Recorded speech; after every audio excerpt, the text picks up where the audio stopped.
Vous aimez Comptoise Radio, son actu locale, sa playlist des Vosges saunoises? Aujourd'hui, c'est nous qui avons besoin de vous. Pour continuer à vous informer et vous divertir, nous lançons un appel aux dons. Soutenez-nous. Retrouvez le lien sur notre page Facebook en publication épinglée ou écrivez-nous en message privé. Merci pour votre soutien. Comptoise Radio, l'actu dans les Vosges saunoises, Jean-Pierre Poinceau. Bonjour, la zone des 7 chevaux va se développer à Luxeuil. Elle devra accueillir prochainement de nouvelles entreprises. Jacques Dehaye, président de la communauté de communes du pays de Luxeuil. On a des contacts extrêmement sérieux concernant cette ZAC des 7 chevaux, qui a été très longue à démarrer. Là, aujourd'hui, les choses vont à une vitesse grand V, donc on a effectivement plusieurs contacts, de grosses touches.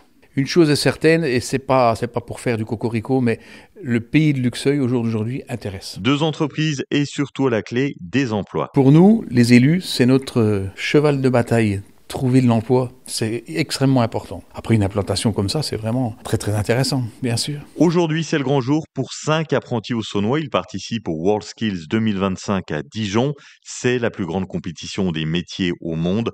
Objectif, se qualifier pour la finale nationale et prouver leur savoir-faire. Parmi les participants, Léna Grisot, apprentie esthéticienne au CFA de Vesoul. Elle s'est entraînée pendant des semaines pour des épreuves de maquillage artistique, soins du visage et des ongles.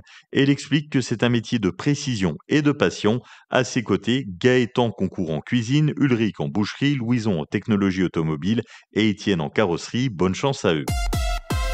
Vol en série dans les exploitations agricoles de Haute-Saône. Gasoil siphonné, outils et équipements volés. Depuis plusieurs semaines, les agriculteurs font face à une recrudescence inquiétante des cambriolages. La gendarmerie est mobilisée. Il y a des enquêtes en cours, des patrouilles renforcées, de la surveillance de jour comme de nuit et parfois même par des hélicoptères. Même si les assurances prennent en charge ce qui est volé à l'intérieur des véhicules, cela impacte les agriculteurs. On leur dérobe des outils qui servent à la traçabilité, à la précision pour l'épandage et le guidage entre autres. Hier après-midi, un incendie s'est déclaré le long de la RN 57 vers Echenolsec. Le feu a touché environ 20 arts et a été maîtrisé sans faire de dégâts majeurs. Le trafic a été légèrement ralenti le temps de l'intervention sous la surveillance de la gendarmerie.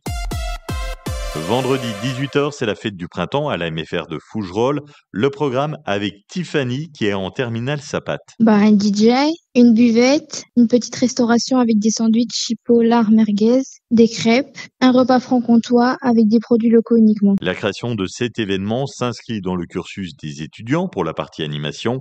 Carole Pingan, formatrice responsable de la classe de terminale à la MFR de Fougerolles. Cette fête, elle va répondre à un CCF, c'est un contrôle continu en cours de formation. Les élèves ont été évalués lors de cette soirée, et notamment sur l'organisation également. C'est une note qui va compter dans le cadre du contrôle continu, comme pour l'examen, l'obtention du bac. Alors, humainement, il va y avoir quand même plusieurs choses. C'est un petit peu d'apporter de l'animation dans les territoires, de faire en sorte que les gens puissent se rencontrer, d'apporter de la convivialité également. C'est vrai que depuis le confinement, ça manque un petit peu, du lien entre les personnes aussi. La fête du printemps à la MFR de Fougerolles, c'est ce vendredi à 18h. Du soleil cet après-midi avec un air d'été pour le premier jour du printemps jusqu'à 20 degrés. 18 à Luxeuil, Saint-Loup et Brotley-Luxeuil, 19 à Lure, Manny-Danigon, Sceaux et Vélorcé, 20 à Plombières-les-Bains et Vesoul. Demain, un ciel voilé jusqu'à 15 degrés au mieux le matin et 20 degrés maximum l'après-midi. Très bon jeudi après-midi sur Comptoise Radio.